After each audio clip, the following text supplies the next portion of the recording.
Thank you so much, Keisha, for bringing that. And I just want to name and acknowledge that I did pair the livestock guru farmer with the vegan chef. So I we're gonna noticed. have a really, we're gonna It's have a called really good balance. It's for time. everybody, right? Exactly. So I want to turn the mic over now to my dear friend and sister, who I so deeply respect, JoVonna Johnson Cook, who is going to introduce herself and also give you a growing tip. Hi, I'm JoVonna Johnson Cook of the Grow Where You Are Collective, as well as Mayato Foods, which is our, like Leah stated, our vegan food delivery service. We deliver to pregnant and postpartum mothers, and we also have a lunch program for school children in the city of Atlanta. But yes, as far as growing, my growing tip is seed saving. I noticed that it was mentioned last week. I believe it was last week. Someone asked about seed saving. And so I brought an example of something that we do. So this is kind of green, but it's from our blue collards. And what's happening right now in the field is I'm allowing the blue collard to go to seed. So you'll notice when you're growing the plants, they'll produce a flower. And after the flower comes the seed. And generally we let it dry on the actual plant.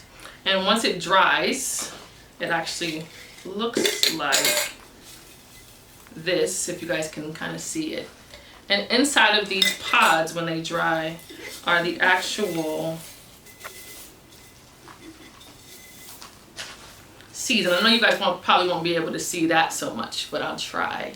You can see the actual collard green seeds.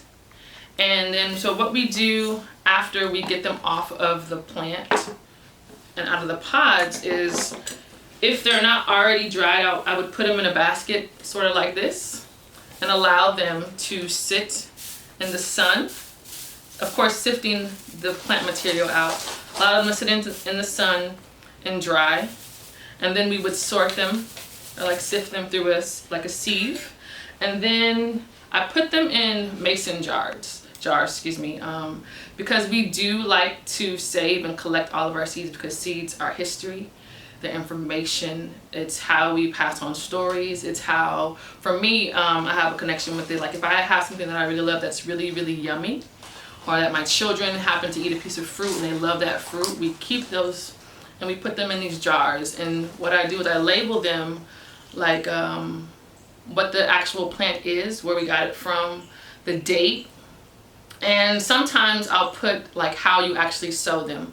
So this one is bush beans, and I put here, I would sow it directly as opposed to being in the trays in the greenhouse. And I would do them about 2 inches apart, just to give me information, or anybody else coming behind me that may be using our seed saving room, so they can know how to actually utilize the seeds. But like this one is my daughter, Sabali. So it says Bali's passion fruit. It's a passion fruit that she had at one point and she really loved it. So I was like, let me save that for her so that we can actually grow passion fruit around the property for her.